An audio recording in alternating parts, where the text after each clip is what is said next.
Bien, entonces, en primer lugar, vamos a entrar en contexto, ¿no? El trauma realmente es un problema de salud pública que muchas veces no es tomado con tal seriedad, ¿no? Entonces, las estadísticas nos dicen que más de 1.6 millones de personas en el mundo mueren por causas violentas. Y de estas, el 50% de las muertes producidas por trauma son causadas por suicidios, homicidios y accidentes de tránsito. Además de esto, podemos catalogar como que el trauma es la causa de muerte principal de la población joven económicamente productiva, sobre todo afecta a los países de ingresos medios y bajos, y catalogado como tal, el traumatismo producido por los accidentes de tránsito para este año, esto era una proyección de hace 2 años por la Organización Mundial de la Salud, estaría dentro de las primeras 5 causas de muerte y discapacidad en el mundo. En total, el trauma va a representar un 10.1% de la carga mundial de enfermedad. Esto equiparable con todas las enfermedades infecciosas e incluso el cáncer.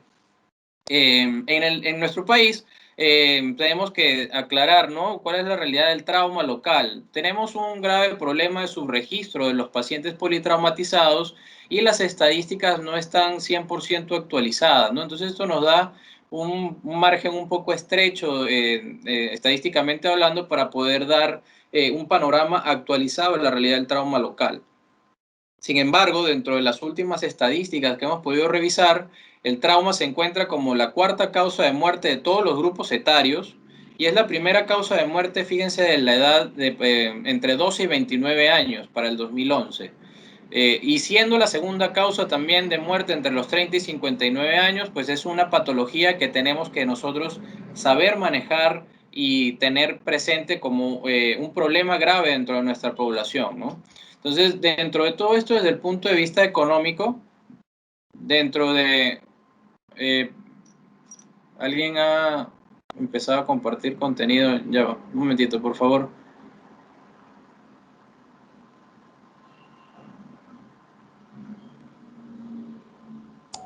Puede continuar, doctor. Ya, que alguien dio a compartir. Voy a volver a mostrar mi pantalla, ¿ya? Bien, ya. Entonces, como estábamos comentando, desde el punto de vista económico, más o menos para el 97 representaba el 1.5% del Producto Interno Bruto del país, y esto claramente se ha incrementado en los reportes económicos recientes, y principalmente la causa de esto son los accidentes de tránsito. En el Perú, la causa principal de atención de pacientes politraumatizados son las víctimas de accidentes vehiculares o accidentes de tránsito de todo tipo. Entonces, para entrar dentro del marco conceptual, definiremos pues qué significa ser un paciente politraumatizado, ¿no? Entonces, el paciente politraumatizado se define como aquel individuo que sufre un mecanismo de trauma determinado y tiene afectadas 2 o más órganos o sistemas, ¿ya? Y que al menos uno de ellos pueda representar un riesgo vital. Y esto es lo que lo distingue de los pacientes policontusos, los que pueden tener más de un área afectada, sin embargo, pues no representan o no tienen posibilidad de riesgo vital. Son aquellos pacientes que lo más frecuentemente encontrados son aquellos que tienen múltiples lesiones musculoesqueléticas que pudieran no representar mayor problema y que generalmente ocurran después de algún mecanismo de trauma determinado. Tenemos también que tener presente que dentro de los pacientes politraumatizados, generalmente las principales causas de muerte están relacionadas con problemas asociados a hemorragias, traumatismos toracoabdominales cerrados o penetrantes que producen hemorragia, y esta es una de las principales causas de muerte prevenible de los pacientes de este tipo. Bien, otro concepto importante que tenemos que tener claro es el concepto de estabilidad hemodinámica. Ciertamente la evidencia no es clara con un concepto único de estabilidad hemodinámica. Los distintos autores nos hablan de conceptos diferentes, algunos de ellos le dan prioridad a las funciones vitales como principal aspecto a tomar en cuenta para la definición propiamente de la estabilidad hemodinámica. Algunos dentro de las funciones vitales dan importancia principal a la presión arterial y a la frecuencia cardíaca. Sin embargo, otros autores con un poco más de apertura a otros conceptos han definido la estabilidad hemodinámica como un concepto dinámico, y realmente esta definición es la definición más completa, ¿no? Realmente la estabilidad hemodinámica no puede ser limitada solamente a tener funciones vitales o signos de las características hemodinámicas de los pacientes dentro de los límites normales, ¿no? Eso es una definición bastante limitada. Entonces hay que incluir dentro de la definición de estabilidad hemodinámica a toda la percepción clínica que tenga el médico del paciente. Eso no solamente incluye la evaluación de las funciones vitales, sino también la evaluación integral y el resultado de la valoración primaria o la valoración inicial. Además, cualquier signo de alteración hemodinámica implica o puede implicar clínicamente la presencia de signos de falla de perfusión de órganos. Por lo tanto, no es solamente tener un paciente hipotenso en la emergencia, taquicárdico, sino también interpretar toda la información clínica posible del paciente para de forma de poder determinar si el paciente en el transcurso del tiempo ha mantenido o ha cambiado las características clínicas. Entonces, esto es un concepto dinámico. El paciente con una sola medición o una sola valoración no es posible determinar la estabilidad hemodinámica, es un continuo en el tiempo. Por lo tanto, el parámetro o la evaluación inicial es fundamental para poder determinar la evolución sucesiva del paciente y hablar propiamente si el paciente está estable o no. Otro concepto importante que ya más es de orden de la valoración abdominal del paciente politraumatizado, es justamente la distribución o la división del abdomen en cuadrantes, ¿no? Nosotros anatómicamente conocemos que el abdomen lo podemos dividir en 9 cuadrantes. Sin embargo, a nivel desde el punto de vista de trauma, esto se simplifica. El abdomen debe ser valorado siguiendo 4 zonas principales. Las 4 zonas principales del abdomen sería el abdomen anterior. Cualquier patología penetrante a nivel de abdomen anterior se va a manejar de forma distinta dependiendo del mecanismo de trauma en respecto a las otras lesiones en otras áreas. ¿Ok? Además de esto, tenemos la zona de los flancos, delimitados pues, por las líneas axilares, la zona D o la zona tóraco-abdominal y la zona dorsal, ¿no? Entonces, importante nosotros determinar en el paciente la ubicación de las lesiones, sobre todo en el contexto de trauma penetrante, para poder definir conductas específicas o incluir al paciente en alguno de los algoritmos que corresponda para la atención adecuada desde el punto de vista tanto quirúrgico como conservador. Esta es una extrapolación o una transposición de lo que hemos visto anteriormente, pero también viendo al paciente en 360 grados, ¿no? Fíjense cómo la cuarta zona, la zona dorsal, tiene una connotación particular porque el trauma en zona dorsal, pues las características anatómicas del paciente lo hace pues susceptible a presentar lesiones en estructuras anatómicas distintas a las que se puedan presentar en lesiones en flancos o en la región anterior. Por lo tanto, pues el manejo de este tipo de lesiones va a variar, ¿no? Siendo las principales lesiones a tener en consideración las lesiones de estructuras retroperitoneales. Bien, entonces, hablando ya de mecanismo de trauma, vamos a tener 2 mecanismos de trauma principales, ¿no? El mecanismo de trauma cerrado y el mecanismo de trauma penetrante. Dentro de los traumatismos penetrantes vamos a tener los mecanismos por arma de fuego y los mecanismos producidos por armas blancas. Cada uno de ellos tiene obviamente una connotación distinta, ¿no? Entonces, en primer lugar, vamos a hacer el punto de vista comparativo. El trauma cerrado es el más frecuentemente observado en nuestro medio. Es el resultado o producto de accidentes de tránsito, caídas de altura, atropello, y otro tipo de mecanismos, agresiones físicas, ¿ok? Las principales vísceras afectadas o las principales lesiones las vamos a encontrar en las vísceras macizas, principalmente hígado y vaso. Dependiendo de la literatura, van a encontrar que el vaso es la principal causa o el principal objetivo de las lesiones de trauma cerrado. Sin embargo, hay otras literaturas que reportan al hígado como principal órgano afectado, ¿no? Entonces, en general, en promedio, se habla principalmente del vaso y es uno de los órganos más comúnmente vistos que está comprometido al momento de presentar traumatismos de alto impacto. El manejo del trauma cerrado es distinto al manejo del paciente con traumatismos penetrantes. Generalmente son lesiones multisistémicas, vienen acompañadas no solo de traumatismo abdominal, sino también trauma torácico y trauma cráneoencefálico principalmente. Es importantísimo considerar todos los detalles de la escena y relacionados con el incidente. Esto nos da una información invaluable para poder catalogar cuál es el manejo correspondiente para el paciente y sabe también cuánto tiempo tenemos, ¿no? Para ello. Okay.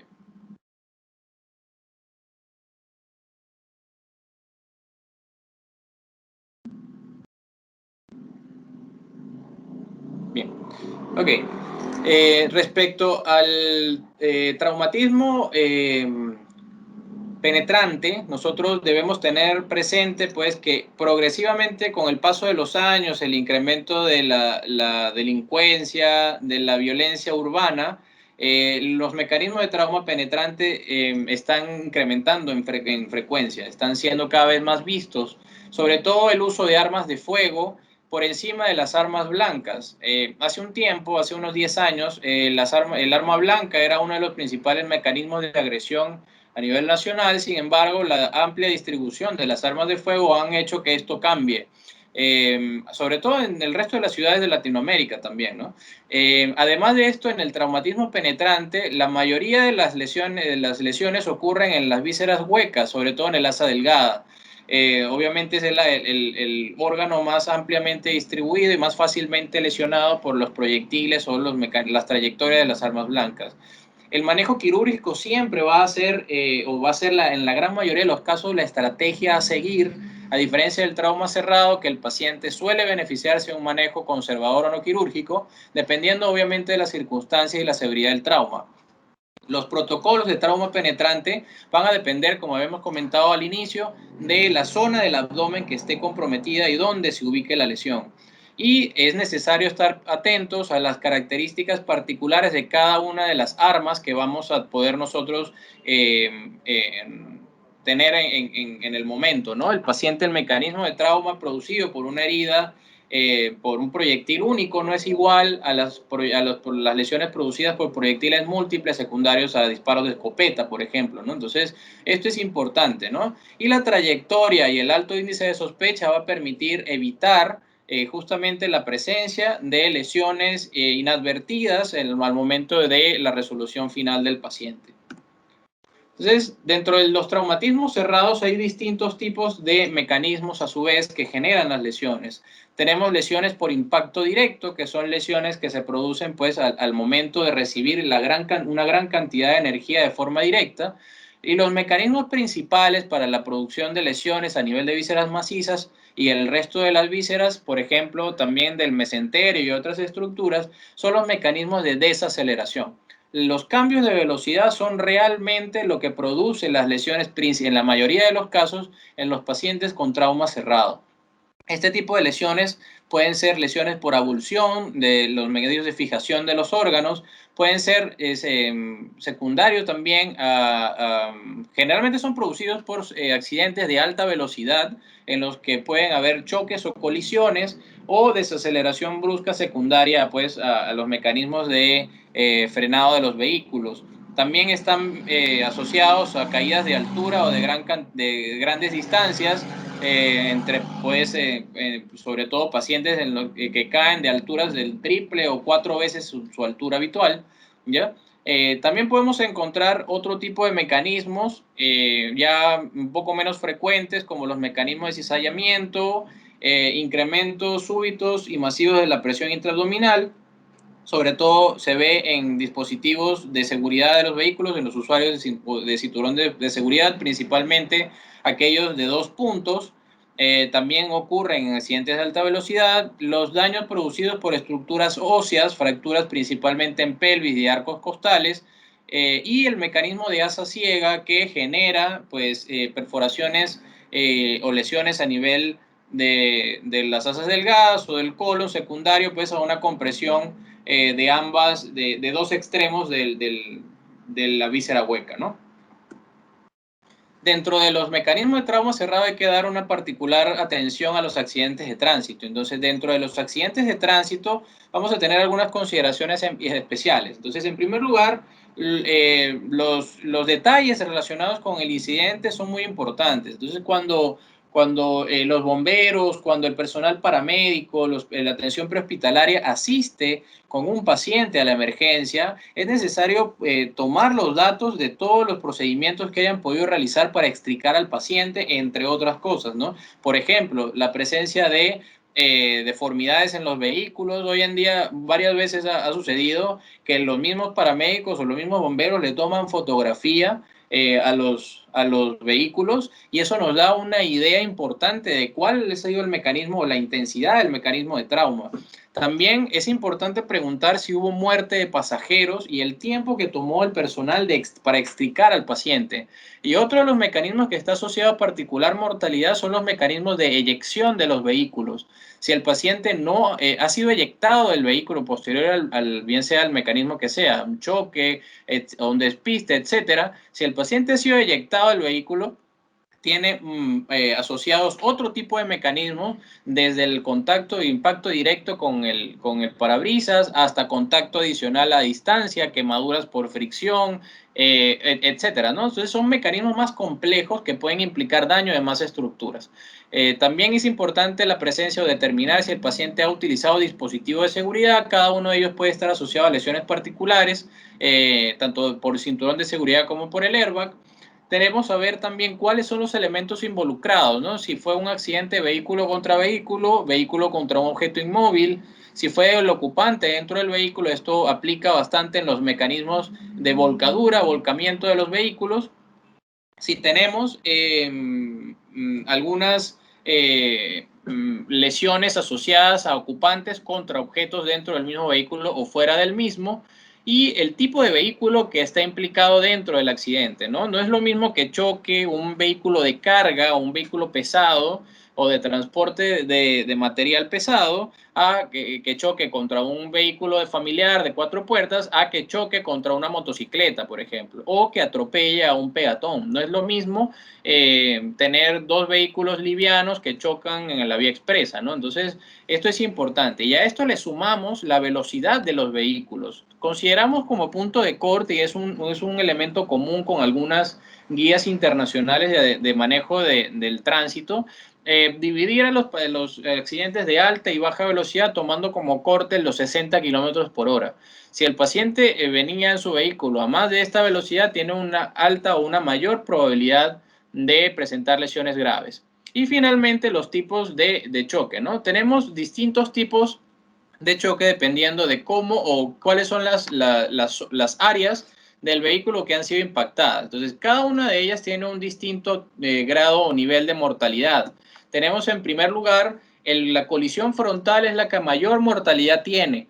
En este tipo de colisión, pues tanto los pacientes de los vehículos, bien sean motocicletas o autos convencionales, o cualquier vehículo, tienen la posibilidad de ser eyectados. Entonces, como les comenté, pueden tener lesiones por impacto o contacto directo contra las estructuras de los vehículos. Si fuera una motocicleta, uno de los impactos principales es contra el manubrio de la motocicleta, y esto puede generar lesiones a nivel del hemiabdomen superior, de las cuales es importante descartar lesiones de origen pancreático, daño pancreático asociado a compresión directa y a incremento de la presión intraabdominal. Entonces, este tipo de lesiones son difíciles de diagnosticar, pero si uno tiene el alto índice de sospecha, pues hay mayor probabilidad de detectarlas a tiempo.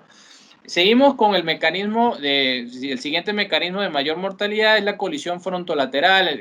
Hablamos de un 25 a 30% de mortalidad, en el que puede haber inclusive compresión del vehículo si fuera una motocicleta o del peatón, en el caso que haya sido un mecanismo de este tipo. Y también tiene implicaciones adicionales, ¿no? El paciente puede igualmente ser eyectado y además tener un mecanismo adicional de trauma al momento de hacer contacto directo contra el pavimento. Y por último, la colisión frontoposterior, que es bastante común, es de menor velocidad, generalmente ocurre con ya desaceleración del vehículo principal, el que viene por detrás, y la mortalidad, pues evidentemente es menor, ¿no? Tenemos 3 a 5% de mortalidad más o menos. Entonces, ya pasando con los mecanismos de trauma penetrante, tenemos los mecanismos principalmente producidos por arma de fuego, ¿no? Entonces, los mecanismos por arma de fuego tienen distintas peculiaridades, ¿no? En primer lugar, el tipo de arma que está sucediendo, está vinculada con el traumatismo, ¿no? Entonces, podemos encontrar el parámetro principal para poder definir la capacidad de daño de un arma es su velocidad. Entonces, generalmente, ¿cuál tipo de arma encontramos en el contexto urbano? Las armas de baja velocidad.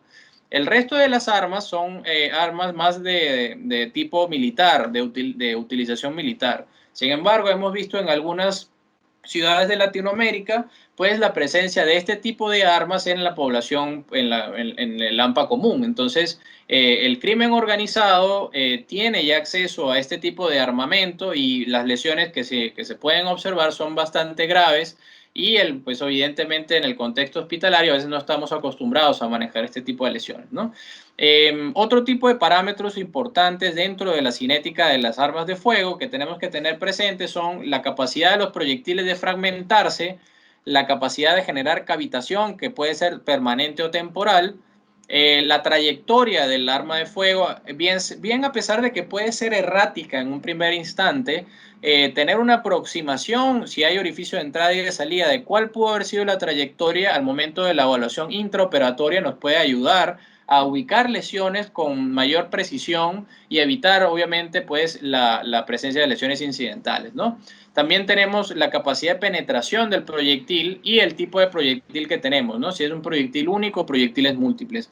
También no es lo mismo tener una herida por arma de fuego a 1 metro de distancia o de quemarropa o una herida por arma de fuego producida a más de 100 metros de distancia, ¿no? Esto es importante. Y además que hay veces que pueden existir mecanismos combinados en el que, por ejemplo, un paciente viene en su vehículo y es víctima de un asalto en un vehículo tipo moto en movimiento. Puede haber inclusive una herida por arma de fuego asociada a un trauma cerrado por posterior colisión con los vehículos, ¿no? Esto lo hemos visto en oportunidades, es muy poco frecuente a nivel nacional, sin embargo sí ocurre, ¿no? Y desde el punto de vista de las armas punzocortantes o el trauma por arma blanca, es un traumatismo de baja energía en el que el daño ocurre por impacto directo del órgano y depende directamente de la fuerza con la cual se ha utilizado el objeto cortante, ¿no?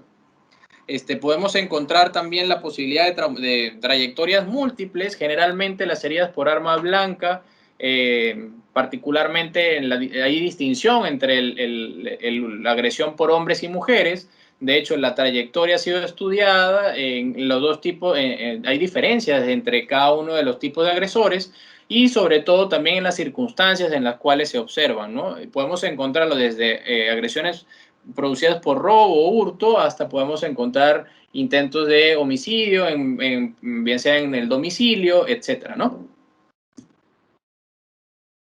Entonces, una vez que nosotros tenemos claros algunos detalles sobre qué debemos saber en relación con el paciente antes de llegar a la emergencia, debemos ahora, ya que lo tenemos nosotros para el manejo, basarnos siempre en esta estructura. El paciente politraumatizado debe tener, en primer lugar, una evaluación primaria en la cual la atención ideal siempre va a ser simultánea. Es decir, todo el equipo de trauma debe actuar al mismo tiempo de forma organizada para poder valorar de forma rápida y expedita todas las áreas correspondientes a los esquemas que ya conocemos, ¿no? El manejo de la vía aérea, el control de la columna cervical, la evaluación de la ventilación, la de la circulación y el realizar control de hemorragia, la evaluación neurológica correspondiente a D y la presencia de focalización, la exposición y el control de la hipotermia y uno de los aportes que pues se ha realizado en el lugar de donde provengo. Mi formación es del Hospital Domingo Luciani en Caracas, una de las ciudades con más trauma de toda Latinoamérica, pues el adicionar la F como manejo del dolor, ya que el dolor es fundamental también para poder dar una atención adecuada y de calidad al paciente politraumatizado, ¿no? En segundo lugar, después de garantizar ya que el paciente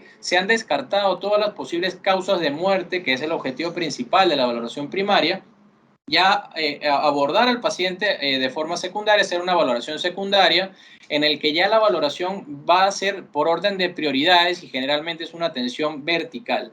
Y el inicio de la valoración secundaria está dado por una reevaluación primaria. Entonces, fíjense que se le da una prioridad importante a la reevaluación primaria, a la valoración primaria, tanto así que se repite, ¿no? Al finalizar la primera vuelta con el paciente. Además de la valoración secundaria, incluye la anamnesis detallada, con un examen físico también detallado y otros procedimientos adicionales, bien sea también toma de muestra, otros estudios de imágenes y la profilaxia antitetánica y con antibióticos. Después el paciente puede requerir un tratamiento definitivo. Esto va a depender ya de los hallazgos o de la valoración, a las valoraciones anteriormente realizadas. Y finalmente la valoración o manejo terciario corresponde ya a la reevaluación del paciente posterior a todas las fases anteriores, inclusive después de la valoración quirúrgica que se le haya realizado. Entonces comencemos con la valoración inicial del paciente politraumatizado. Hay múltiples cursos a nivel latinoamericano. Vamos a encontrar pues el proveniente del American College de cirujanos, el famoso ATLS. Podemos encontrar el curso MIP, que también es un curso que se desarrolla en Venezuela, patrocinado por la Sociedad Venezolana de Cirugía. Se realiza también en otras latitudes. En Chile se está desarrollando actualmente, a la cabeza del Hospital Sotero del Río. Tenemos otro tipo de cursos a nivel nacional, inclusive tenemos distintas variantes. Sin embargo, sea cual sea el curso que nosotros realicemos, la secuencia y la valoración propuesta se desarrolla de tal forma de brindar orientación a las personas de cómo realizar la atención. El esquema básicamente es el mismo, sin embargo, cambian algunos detalles puntuales y lo que importa y lo que realmente es relevante en este caso es adaptar estos esquemas a la realidad local que nosotros tengamos. Entonces, de nada sirve tener un esquema,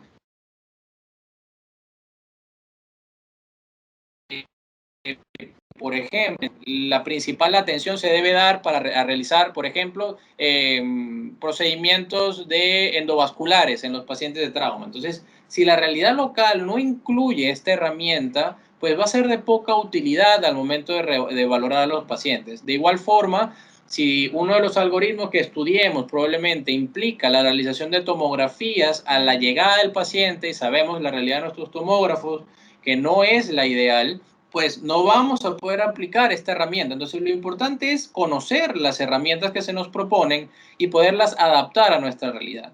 Entonces, claramente, el énfasis que nosotros vamos a realizar principalmente por ser lo más frecuentemente prevenible es el manejo de la C, la circulación y el control de la hemorragia.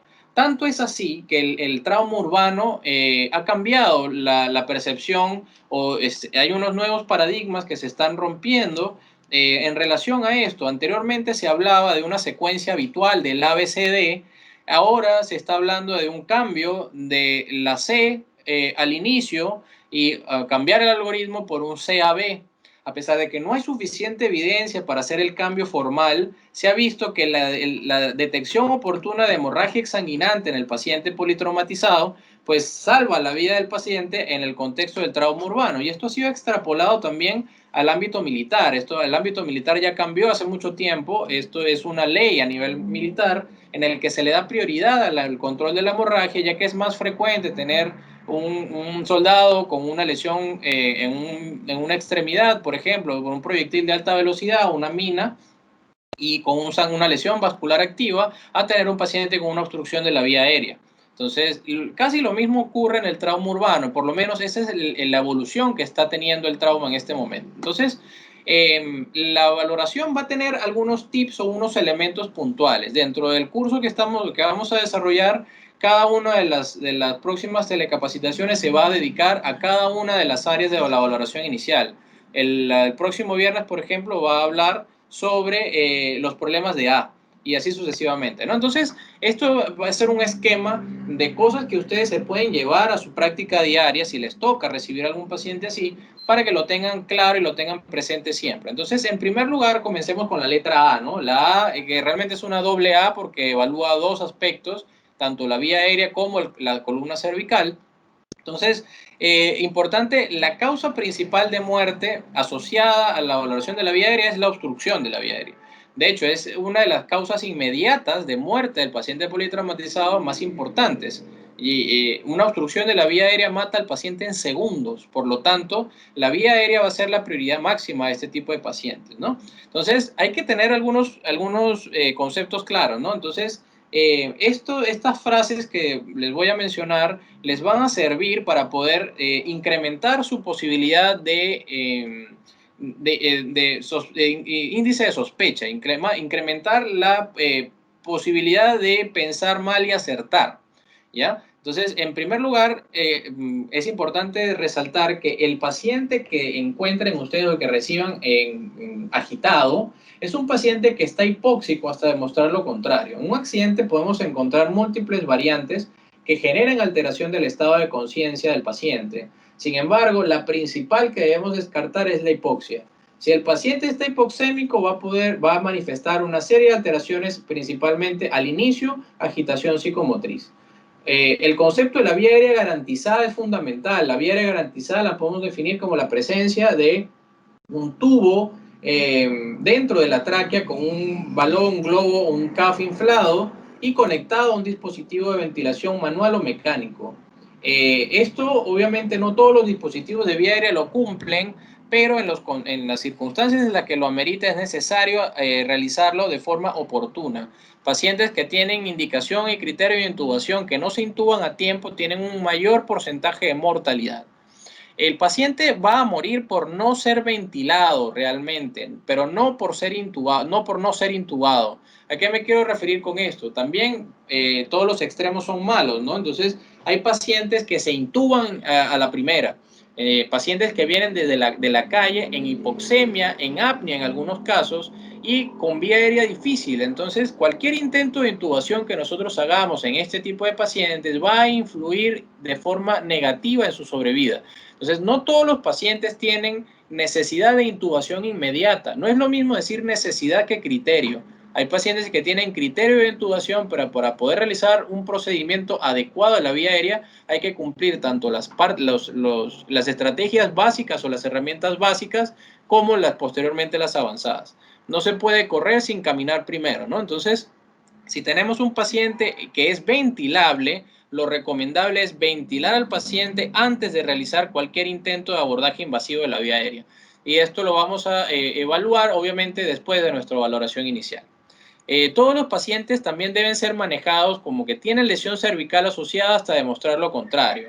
Eso nos va a prevenir a nosotros de producir lesiones adicionales que pueden ser terribles para el paciente. Una lesión cervical inadvertida y una movilización o manipulación de la columna cervical inadecuada o de la cabeza de forma inadecuada puede generar cuadraplegia, shock medular y otras complicaciones más graves. Entonces, esto tiene sus peculiaridades o sus particularidades que vamos a conversar más adelante, ya que realmente hoy en día todos los pacientes con politraumatizados tienen distintas indicaciones o distintos niveles de indicación para realizar inmovilización cervical.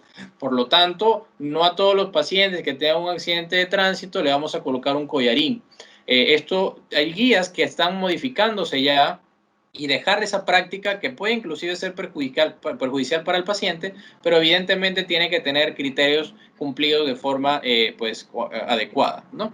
En segundo lugar, el manejo de la ventilación, la valoración inicial de la ventilación, pues hay que descartar las principales causas de muerte y una de ellas es el neumotórax a tensión, ¿no? Para poder tener una valoración adecuada, tenemos que tener un alto índice de sospecha de lesiones pulmonares. La mayor parte de las lesiones se resuelve con drenaje torácico. La mayoría de los hemotórax, de los neumotórax o de los traumatismos asociados con alguna de estas combinaciones, pues se resuelven de forma oportuna con drenajes torácicos. No necesitan la cirugía de tórax en la mayoría de los casos.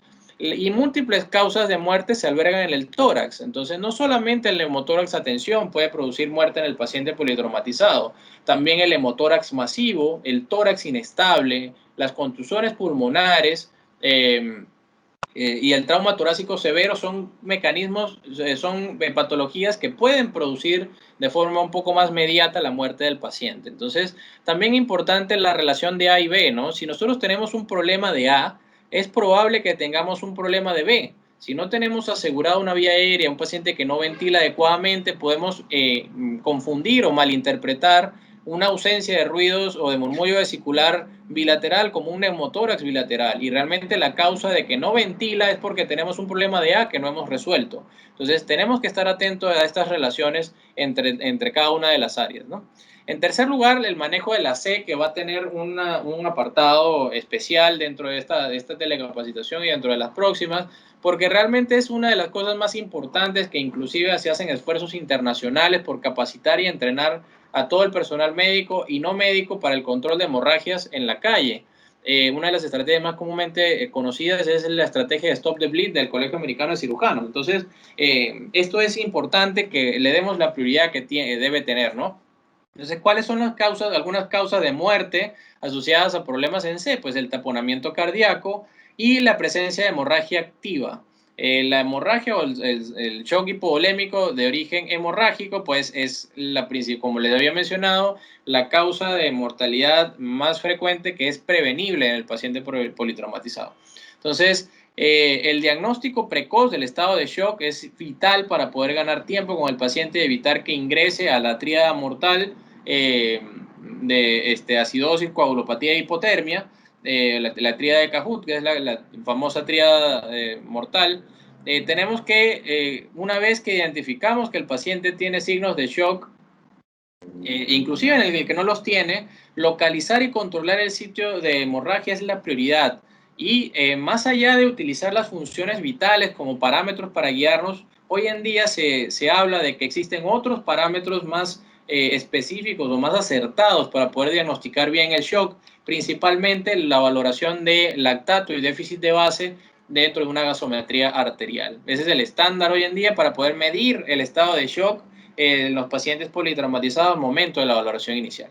Respecto a D, la causa más frecuente de muerte realmente de los pacientes politraumatizados, de más del 25% de los casos, dependiendo de la serie que consulte, es el traumatismo cráneoencefálico. Entonces, dentro de los traumatismos cráneoencefálicos, tenemos que darnos cuenta de dos cosas principales. Es un error atribuir cualquier estado de shock a un traumatismo cráneoencefálico de forma inicial. La cantidad de sangre que puede albergar la bóveda craneana es limitada respecto a, obviamente, lo que puede caber en el retroperitoneo, donde puede haber, localizarse absolutamente toda la volemia, ¿no?, del paciente. Y la clave se va a encontrar en asegurar la perfusión cerebral. Entonces, fíjense que la relación clara entre C y D. Si nosotros tenemos un compromiso importante de la circulación, vamos a tener disminución de la perfusión cerebral, y al tener una disminución de la perfusión cerebral, pues obviamente el daño cerebral secundario al trauma pues va a ser mayor, ¿no? Finalmente tenemos la E y la F. La E, pues lo principal es darnos cuenta de que siempre que expongamos al paciente, la exposición debe ser completa. Nosotros podemos tener lesiones graves en lugares que están ocultos, y por eso el precepto es que el área menos expuesta va a ser el área más afectada. Pensando de esta forma, vamos a buscar lesiones hasta en el pliegue interglúteo, en el surco interglúteo. Nosotros hemos visto lesiones por arma de fuego perianales y nos hemos dado cuenta gracias a una adecuada exposición. Si no hubiéramos hecho la exposición adecuada, probablemente esto hubiera pasado de forma inadvertida, ¿no? Y el control de la hipotermia en todo momento, basándonos en las herramientas que podamos tener a la mano, ¿no? Si podemos calentar los cristaloides, utilizar mantas térmicas. Si no tenemos mantas térmicas, sábanas o cobijas serían de utilidad. Y finalmente el manejo del dolor acorde a las lesiones. No tener temor de utilizar derivados de los opiáceos para el control del dolor en los pacientes politraumatizados que tienen una gran cantidad de lesiones que obviamente producen esta incomodidad tan grande en el paciente, ¿no? Entonces, algunos detalles que podemos, algunos ejemplos que podemos tener al examen físico, algunos signos que podemos observar. Fíjense, algunos ejemplos bastante gráficos. En primer lugar, la máscara equimótica de Morestin. Fíjense que esta máscara tal cual es la evidencia de un traumatismo por compresión, por atrapamiento dentro de un vehículo, por ejemplo, por un tiempo prolongado. Fíjense que hay una plétora importante del paciente, como si hubiera sido aprisionado contra dos objetos durante un tiempo importante. Entonces, ¿cuál es la gravedad de encontrar esto? No son los signos de hemorragia subconjuntival o tal vez algún poco de sangrado que pueda tener, sino todo lo que implica el daño tisular que implica una compresión sostenida en el tiempo. Entonces, podemos encontrar pacientes que tengan inclusive rhabdomiólisis, etcétera, ¿no? Podemos tener lesiones graves por incremento de la presión intratorácica, intraabdominal, etcétera, asociadas a este signo. También podemos encontrar lesiones por cinturón de seguridad, dependiendo si son de 2 o 3 puntos. Generalmente las lesiones más graves las encontramos en los pacientes que utilizan en posición inadecuada el cinturón y en los pacientes que tienen cinturón de 2 puntos. Generalmente el asiento del medio de la parte de atrás del vehículo es un cinturón de 2 puntos. Entonces esto puede generar desde fracturas de las vértebras lumbares a otro tipo de lesiones intraabdominales diferentes. Y la equimosis periumbilical y en flanco nos puede hablar de lesiones retroperitoneales importantes, ¿no? Entonces, aplica igual es un signo también frecuente encontrar en otro tipo de patologías no traumáticas como la pancreatitis, pero igualmente nosotros podemos encontrar esto en lesiones retroperitoneales importantes. Entonces, siempre considerar la sangre en el piso. Nunca pensar que esa sangre no venía de ningún lado, ¿no? Siempre atribuir lo que encontremos en el piso al paciente. Entonces, la cantidad de sangre perdida es necesario reponerla ¿con qué? Con sangre. Entonces, sangre perdida con sangre se repone. Por lo tanto, tenemos que tener claras todas las fuentes de pérdida de sangre del paciente, desde la que se encuentra en el piso hasta las que habitualmente podemos calcular a través de la medición aproximada de pérdida de sangre asociada a fracturas, etcétera, ¿no? Entonces, dentro de la valoración clínica del paciente politraumatizado, haremos énfasis en la detección oportuna del shock, ¿no? Entonces, para la evaluación clínica inicial debemos tener claros estos parámetros, ¿no? Tenemos que tener, en primer lugar, presente el nivel de conciencia, las funciones vitales como la presión arterial y el pulso. Podemos incluir la saturometría de pulso, pulsoximetría, oximetría de pulso, como lo deseen llamar. La saturometría nos habla o la pulsoximetría nos habla de problemas en A, en B y en C, por lo tanto es una herramienta útil. También tenemos que valorar el llenado capilar, las características de la piel y el caballo de batalla principal, que es la gasometría arterial. Entonces, en Lima se desarrolló hace un año y medio, se desarrolló un congreso en el cual varios expertos en trauma locales pues se reunieron con uno de los grandes maestros que hace poco nos dejó por causa del COVID, el doctor Alberto Basilio de México. Nos reunimos para conversar justamente de trauma a nivel nacional y dentro del marco del Congreso de la Sociedad Peruana de la Sociedad de Cirujanos Generales del Perú.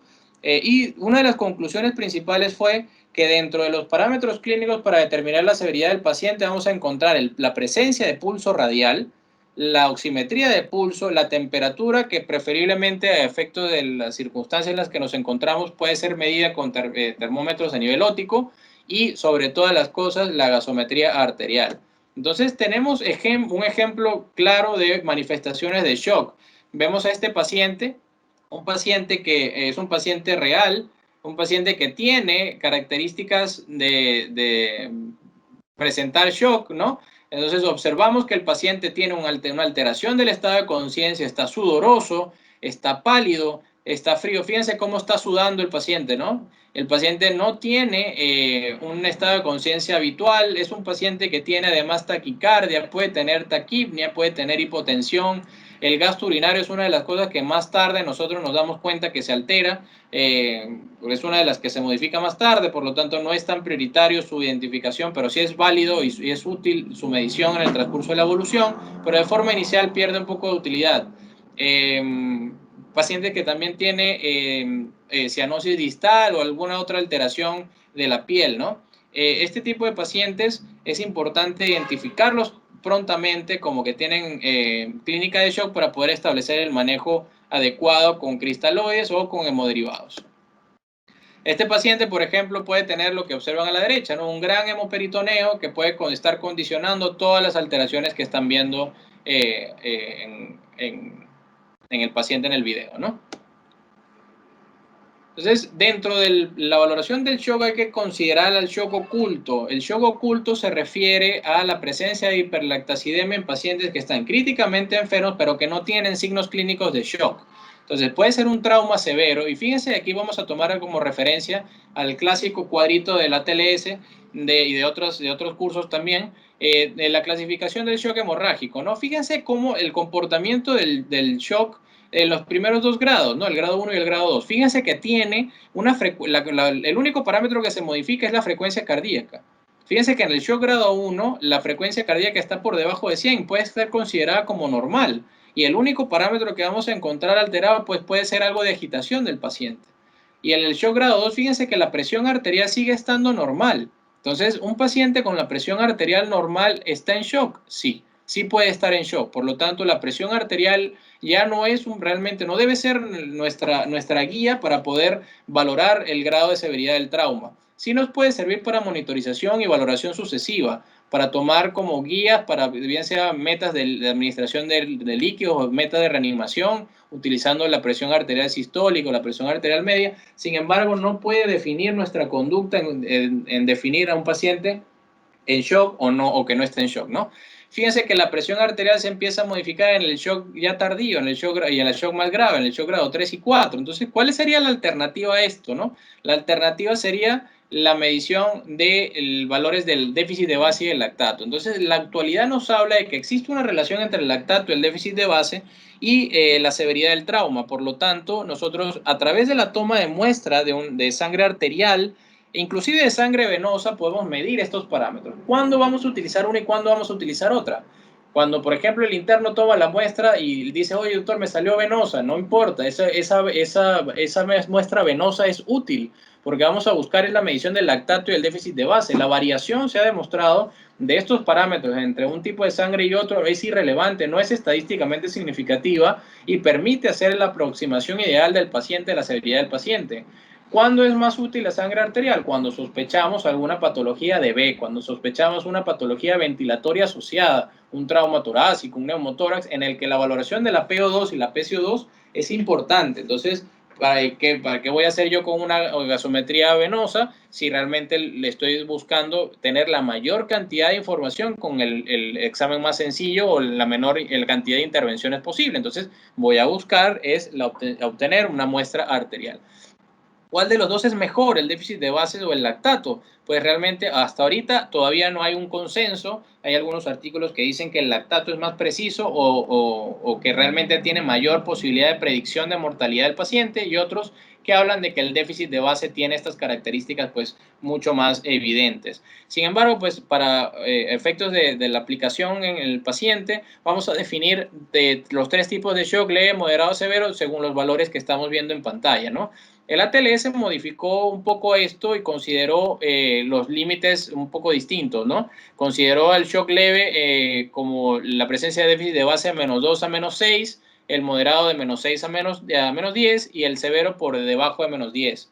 Y fíjense que realmente el lactato, más que una clasificación, nos habla de posibilidad de mortalidad. Y dentro de la valoración del lactato, el lactato inicial y el clearance del lactato, es decir, en cuánto tiempo el lactato vuelve a valores normales. Entonces, para eso necesitamos mediciones sucesivas y evidentemente en circunstancias pues cada vez mejores para el paciente, ¿no? Haciendo una adecuada reanimación, etcétera, ¿no? Y el punto de corte realmente del lactato es el 4, ¿no? Si por encima de 4, tenemos un lactato por encima de 4, tenemos una alta posibilidad de tener un desenlace no adecuado del paciente, un pronóstico un poco más negativo, ¿no? Dentro de la valoración inicial, uno de los paradigmas que hay que romper es el uso de la ecografía. La ecografía en la emergencia, en el diagnóstico del paciente politraumatizado es fundamental. Se considera hoy en día ya la extensión del examen físico y se debe considerar dentro de la valoración inicial del paciente y no como un paraclínico más o como un estudio complementario más, como podemos ver en patologías médicas o de otro orden, ¿no? La valoración por ecografía, específicamente la realización de FAST e IFAST, es vital dentro de la valoración de B, la valoración inicial de B y de C. Nos permite diagnosticar temprano patologías a este nivel, principalmente neumotórax y evidentemente una complicación intraabdominal asociada al traumatismo, la presencia de líquido libre intraabdominal. No es invasivo, es rápido, es reproducible. El único problema es que es operador dependiente y requiere una curva de aprendizaje. Se dice que para poder hacer evaluaciones por FAST confiables, debe hacer por lo menos 50 valoraciones monitorizadas por un experto. Y esto obviamente se alcanza con la práctica diaria, ¿no? Entonces, el FAST busca, sus siglas realmente no es porque signifique que sea rápido, aunque sí es una característica del FAST. En manos experimentadas el FAST no debe durar más de 2 minutos, y el objetivo principal del FAST es la identificación del líquido libre, no identificar lesiones. Si uno ve una lesión en alguna de las vísceras macizas, genial. Pero el objetivo principal del FAST es la identificación del líquido libre, y su uso principal está evidentemente en el trauma cerrado, ¿no? Entonces, hablaremos de FAST con más detalle en la teleconferencia de C. Sin embargo, pues debemos saber que podemos realizarlo, o el IFAST se realiza con dos transductores, el transductor convex y el transductor lineal. El tórax se ve mejor para efectos del IFAST utilizando el transductor lineal, y el FAST lo realizamos con el traductor convex en las 4 parámetros, en las 4 ventanas, perdón, que habitualmente conocemos, ¿no? Entonces, el FAST lo vamos a indicar cuando sospechamos traumatismo de alta energía. También todo paciente que ingresa a la emergencia que habiendo sido víctima de un accidente no tiene criterio realmente de la realización de FAST. Debemos tener, después de nuestra valoración, sospecha de un traumatismo de alta energía y que tenga signos clínicos de posibilidad de traumatismo intraabdominal. Entonces, está indicado en pacientes politraumatizados con alteración del estado de conciencia, con traumatismo cerrado abdominal o toracoabdominal cerrado y que tenga dolor abdominal, en el contexto de pacientes que no tengan alteración del estado de conciencia. A todo paciente inconsciente o con alteración de conciencia debemos realizar un FAST, ya que el examen físico abdominal no es confiable. En pacientes con traumatismo penetrante de tórax con trayectoria incierta que pudiera involucrar la lesión pleural o mediastinal, y en pacientes en shock de origen desconocido. Entonces, el FAST está diseñado y ejecutado principalmente por cirujanos. Sin embargo, es importante que demos una orientación un poco más abierta para la realización del FAST, para que todo personal que esté en la emergencia, emergenciólogos, tengan el conocimiento necesario para poder ejecutar esta herramienta, aun cuando la instrucción principal ha sido diseñada y pues ejecutada por cirujanos. Más que quitarle el papel al radiólogo en la realización del estudio, debemos más bien tomar protagonismo en la primera línea de atención del paciente, que es, pues obviamente lo ideal es tener un ecógrafo en nuestra emergencia para poder realizar nuestra ecografía al momento de la llegada del paciente. Inclusive en otros países, sobre todo a nivel de prehospitalario de Europa, los paramédicos tienen FAS en sus ambulancias. Entonces ellos pueden realizar un entrenamiento específico en FAS, hacen realizan el FAS en el paciente y comunican al centro receptor del paciente que el mecanismo ha generado líquido libre intraabdominal o posibilidad de un traumatismo complicado. Entonces, fíjense todo el tiempo que se ahorra cambiando la estrategia o la mentalidad, ¿no? Entonces, las ventanas conocidas, pues las ventanas en rojo son las ventanas del FAS, en verde las ventanas del IFAS, y en azul una particular utilidad del FAS propio del curso MIB es el FAS-E, o FAS para pacientes embarazadas, que obviamente ahí estamos viendo 2 pacientes en uno, y el FAS-E, pues la ventana que observan ahí infraumbilical, es para la determinación del foco cardíaco fetal. Entonces, dentro del FAST podemos hacer esa medición para, pues, obviamente tomar conducta en relación al trauma obstétrico, ¿no? Entonces, el manejo inicial, ¿cuál va a ser o cuál va a ser la secuencia de manejo ideal? ¿No? En primer lugar, detener la hemorragia, ¿no? Bien sea por las estrategias que podamos conocer, ¿no? Compresión externa, podemos utilizar balones hidrostáticos como las sondas Foley, el balón o el globo de la sonda Foley, pues sobre todo en orificios a nivel de extremidades, en lesiones cervicales, nos permite hacer compresión externa de los vasos sangrantes y pueden permitir el control de la hemorragia oportuna por traumatismos penetrantes. El uso de vendaje o faja pélvica al momento de identificación de fracturas de pelvis que pueden exsanguinar al paciente, la cirugía temprana y en aquellos países donde pueda realizarse o el centro donde pueda realizarse la angioembolización. En segundo lugar, determinar la inestabilidad hemodinámica e identificar el síndrome de exsanguinación. El síndrome de exsanguinación se refiere a la necesidad de altos requerimientos de sangre o de hemoderivados en un paciente con posibilidades de mecanismo de trauma que genera una hemorragia. Para ello nos basamos obviamente en la valoración de los signos clínicos anteriormente descritos, ¿no? El pulso radial, la presión arterial sistólica, la temperatura y la gasometría arterial. Debemos cateterizar dos accesos venosos periféricos siempre, de grueso calibre, 14 o 16, en los pliegues principalmente, y si hay falla, considerar el uso de la vía intraósea, que es como es una vía perfectamente utilizable en situaciones de emergencia, y pues no tenemos la habilidad o el entrenamiento para realizarla, ¿no? A través de la vía intraósea se pueden administrar hasta hemoderivados, entonces es importante tenerla como herramienta para las oportunidades venideras, ¿no? Posteriormente de tomar las vías periféricas se puede aprovechar la oportunidad de la toma de muestras, sobre todo más que pedir prequirúrgicos, eso es un error gravísimo en un paciente politraumatizado, pedir prequirúrgico para entrar a sala, y es algo que debemos luchar en nuestras emergencias. Pues realmente el paciente se le mide una hemoglobina hematocrito, un grupo y factor y algunas otras pruebas, como por ejemplo una prueba de embarazo en las pacientes gestantes, ¿no? O en las pacientes con edad reproductiva que sean politraumatizadas. Administramos fluidoterapia normotérmica utilizando soluciones tibias, un volumen limitado de cristaloides, el volumen ideal todavía no ha sido definido, pero se recomienda utilizar la menor cantidad de cristaloides posible por la posibilidad de coagulopatía dilucional. Se habla ahorita de una recomendación de un bolo de 1000 cc en vez de 2000 que era hace un tiempo. El uso de 1000 cc de solución cristaloide en bolo para determinar posteriormente la respuesta o la verificación de la respuesta a la reanimación y sobre todas las cosas iniciar la reposición con sangre a la brevedad. Uno de los pocos centros que tiene un protocolo de transfusión instalado, ya propiamente utilizable, es el Hospital de Ate Vitarte. En ellos, allá el centro de salud tiene, el Hospital de Vitarte tiene el banco de sangre tiene una caja específica con hemoderivados para la atención de un paciente que llegue con síndrome de exsanguinación. Hablamos de 6, 8 concentrados globulares ya disponibles para este tipo de pacientes, ¿no? Entonces, dependiendo de la realidad del centro, se puede adaptar esta estrategia, sobre todo, ¿no?, en los centros donde se reciban mayor cantidad de pacientes politraumatizados. ¿Okay? Y finalmente, otro pilar importante es la valoración ultrasonográfica a través de la realización del FAST y FAST. Entonces, dentro del manejo inicial debemos tener, esta es una foto real de la unidad de politraumatizado del hospital donde me formé, administrar líquidos o hemoderivados con los recursos que tengamos disponibles. Ahí el Level 1, que es un dispositivo de administración de fluidos, es mi compañero de guardia, ¿no? Que entonces él comprime ahí arriba la bolsa y se administra el volumen más rápido, ¿no?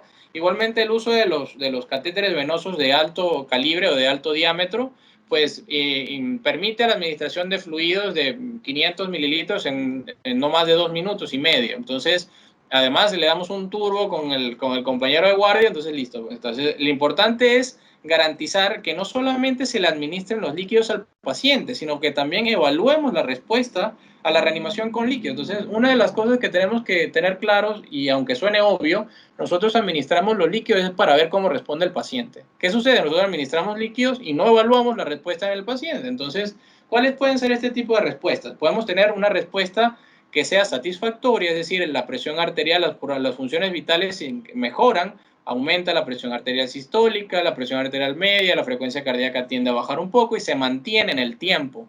En este caso, se completa el estudio dependiendo del caso. Si es un trauma cerrado, que se mantenga estable, se puede hacer un manejo conservador. El problema viene cuando la respuesta es transitoria o no hay respuesta. La respuesta transitoria, en unos minutos después de la administración del bolo, pues la presión arterial, las funciones vitales se incrementan, pero después caen. Entonces, una vez que caen, ya hay que sospechar la necesidad de tratamiento quirúrgico por alguna fuente de hemorragia que no esté identificada.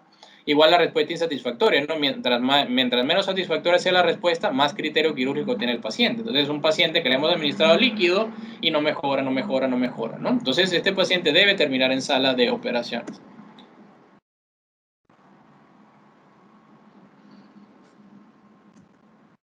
Entonces, uno de los conceptos, ya para ir terminando, uno de los conceptos más importantes dentro del manejo del trauma cerrado, o una de las cosas que podemos tener claras, es que se debe manejar el traumatismo cerrado. Se puede manejar de dos formas. En primer lugar, el manejo no operatorio, manejo conservador, y el manejo, del otro lado, el manejo espejo, es el manejo quirúrgico del paciente con un trauma cerrado, ¿no? Entonces, para poder realizar el manejo conservador, tenemos que tener condiciones específicas. Si no tenemos estas condiciones, no es recomendable realizar el manejo no operatorio o manejo conservador. ¿Se realizan en algunos centros? Sí, porque al final se demuestra el valor en la vida de no realizar una laparotomía a un paciente de trauma con un mecanismo cerrado, de trauma cerrado. Entonces, esto va a depender siempre de la realidad local y de la realidad del paciente. Entonces, ¿cuáles serían esos criterios para poder decidir por un manejo conservador? La presencia de quirófano y cirujano disponible 24 horas, la disponibilidad de hemoderivados que no tenga traumatismo craneoencefálico asociado moderado o severo, que haya cupo en unidad de cuidados intensivos. Esto puede variar un poco gracias a las adaptaciones de nuestra realidad. Sin embargo, lo ideal obviamente es tener un paciente con trauma cerrado grave en una UCI. Debemos garantizar un adecuado seguimiento y registro, que todos hablemos el mismo idioma en el centro, que el manejo sea acorde a los lineamientos de la institución, tener adecuados dispositivos de monitorización, tener por lo menos un esfingomanómetro, tener máquina de gasometría arterial, tener un saturómetro, un pulso oxímetro. No debe tener otras lesiones intraabdominales, es decir, mientras mayor sea la cantidad de lesiones intraabdominales que se sospechen, menor probabilidad de éxito tiene el manejo conservador. Hablamos de, por ejemplo, si encontramos un paciente con una lesión hepática, va a tener un manejable por manejo no operatorio, se va a beneficiar de este manejo, a diferencia de si tuviéramos un paciente con una lesión hepática y de colon, o una lesión hepática y lesión renal, o una lesión hepática, renal y de colon. Entonces, todo esto va a variar dependiendo de la cantidad de lesiones intraabdominales, y tener la disponibilidad para realizar imágenes de forma oportuna, incluida la tomografía.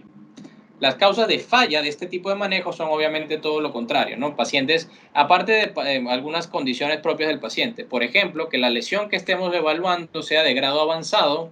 No es lo mismo tener una laceración, un hematoma subcapsular hepático, a tener una abulsión del hígado o una pérdida o una ruptura hepática asociada a desaceleración. Que el paciente haya ingresado en contexto de shock hemorrágico o shock hipovolémico, que tenga trauma craneoencefálico, que tenga alta demanda de transfusiones, que haya un FAS positivo con una cantidad de líquido intraabdominal medida mayor a 300 mililitros, que haya fallas en nuestra infraestructura hospitalaria, que tenga, como les mencioné, más de una lesión intraabdominal y otras condiciones adicionales al paciente, comorbilidades, edad avanzada, etc. Todo esto influye negativamente en el éxito del manejo no operatorio, ¿no? Entonces, ¿cuáles serían las perlas y las fallas, o las perlas y los pitfalls en la valoración y el manejo, ¿no? En primer lugar, las perlas. Las perlas son cosas que tenemos que tener dogmas de nuestra práctica diaria. Entonces, la primera es que la valoración inicial busca detectar potenciales causas de muerte del paciente. Y en el paciente en trauma urbano hablamos del shock hemorrágico como causa prevenible número 1. El mecanismo de trauma, las características de las lesiones y el estado hemodinámico son factores que debemos buscar en nuestra valoración inicial. El abordaje de vía aérea primero es importante tenerla presente, ya que debemos garantizar que el paciente tenga una vía aérea permeable en todo momento, y en algunas oportunidades puede ser requerido aplicar la definición de vía aérea garantizada, ¿no? Bien sea a través de una intubación orotraqueal o a través de una vía anterior del cuello, ¿no? Un abordaje quirúrgico, una cricotireotomía, por ejemplo. Entonces, ¿cuándo va a cambiar este abordaje vía aérea? Primero, cuando la evidencia clínica no sugiera la presencia de un sangrado importante, o que la principal causa de morbilidad del paciente en ese momento es el shock hemorrágico. Entonces, en este paciente debemos prioritariamente detener el sangrado, reponer la volemia y establecer la necesidad pronta de cirugía. El examen físico en la emergencia puede no ser concluyente y difícil de realizar. hay mucha interferencia de sonido, hay muchas circunstancias que pueden afectar la valoración, como el estado neurológico del paciente, etcétera, ¿no? Entonces, esto hace que debamos tener un alto índice de sospecha y reevaluar de forma constante al paciente, inclusive utilizar o poner en la mesa todas las herramientas posibles que tengamos, ¿no? A la mano, ecografía, tomografía, gasometría arterial, etcétera. Entonces, y lo más clave de todo, la perla principal, que la demora en el reconocimiento, en el tratamiento de las lesiones puede ser fatal para el paciente. ¿Qué es lo que nos pasa a veces en la emergencia? ¿Cuáles serían los pitfalls? Primero, que nos valemos únicamente de las funciones vitales para determinar el estado hemodinámico. No, ese paciente está bien, su presión arterial está bien, está en 120/70 o 100/70, era hipertenso, pero igualmente está dentro de valores normales. O un paciente sin antecedentes que está ahí normotenso, entonces un paciente joven. Ya hemos visto que las variantes o las funciones vitales son imprecisas para la valoración del estado hemodinámico del paciente. También no tomamos en consideración la información del personal prehospitalario de los testigos. A veces no hablamos con las personas que acompañan a los pacientes o con el personal. Le decimos, sí, váyase, ya, corre. Entonces, no es la idea, ¿no? Debemos aprovechar a estas personas que están ávidas de información visual al momento del abordaje inicial del paciente en el campo. Entonces, es importante tomar en cuenta lo que ellos nos tienen que decir, ¿no? A veces subestimamos el mecanismo del trauma, bien sea por desconocimiento del mecanismo o bien sea porque nos dejamos llevar por las lesiones visibles, ¿no? Podemos tener un paciente con una fractura expuesta muy grande del miembro inferior y pues le damos prioridad al miembro inferior cuando realmente el paciente por el mecanismo tenga un traumatismo pélvico, por ejemplo, y no es tan evidente por la deformidad de los miembros inferiores. Entonces, ¿cuál es la lesión que va a matar al paciente? El trauma pélvico, la fractura de pelvis es lo que va a matar al paciente. Recordamos que en el retoperitoneo cabe la volemia completa del paciente. Si la fractura del miembro inferior tiene una lesión vascular asociada, también va a comprometer la vida del paciente. Entonces es importante no subestimar ninguno de los mecanismos de trauma y considerar al paciente como una entidad. La demora en la atención del paciente politraumatizado en las emergencias es muy frecuente y es necesario evitar eso, combatir eso con cambios en nuestras estrategias de abordaje dentro de las emergencias. Hacemos procedimientos que en ocasiones retrasan el manejo quirúrgico o la referencia del paciente en el caso de los centros que no puedan resolverlo. Y no reconocemos las lesiones. Hay una falla en el reconocimiento de las lesiones, bien sea en estudios de imagen o posterior a la valoración inicial o la valoración clínica del paciente.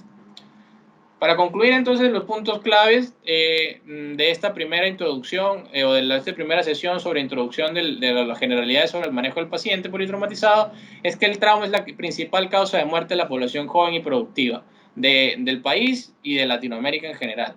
El conocimiento del mecanismo de trauma es una herramienta útil para identificar los problemas del paciente. La valoración inicial va a tener como objetivo la identificación oportuna de todas las potenciales causas de muerte del paciente politraumatizado. El manejo del paciente requiere del establecimiento de un equipo con roles bien definidos y encabezados por un líder. El equipo de trauma debe estar, así no se conozcan con anticipación, deben tener, si tienen sus roles claros, el desempeño es mucho mejor. Si tienen claros los algoritmos o las secuencias de manejo, el desempeño es mejor y sobre todo también si tienen herramientas de comunicación efectiva, ¿no? Mantener siempre el respeto, órdenes claras y sencillas, mantener siempre control de las emociones. Con control emocional es fundamental para poder tener un adecuado razonamiento, una agilidad de los razonamientos oportuna y sobre todo poder dirigir la atención al problema real del paciente, ¿no? Esto es mandatorio y esta frase, lo que he mencionado anteriormente, es uno de los objetivos del curso del cual también he formado parte y he sido instructor durante varios años y lo que me enseñaron mis maestros de cirugía de trauma, ¿no? No hacemos nada sabiendo toda la teoría. Si perdemos el control al momento de la situación de emergencia, los conocimientos no fluyen de forma adecuada y evidentemente no voy a poder dirigir mis esfuerzos a la atención que el paciente requiere. Debemos estar atentos a las prácticas incorrectas de nuestro centro de salud y poder cambiar esto y poder buscar motivación para seguirnos capacitando y poder corregir estos errores y poder llevar esta información a todo el personal que atienda trauma a nivel nacional, ¿no? Y sobre todo tener claro el concepto de que el tiempo salva vidas. El tiempo, si sean segundos, son la diferencia entre que el paciente pueda tener desde una sobrevida adecuada, desde que viva el paciente hasta que tenga menos cantidad de incapacidades al futuro o que no tenga ningún tipo de problema adicional.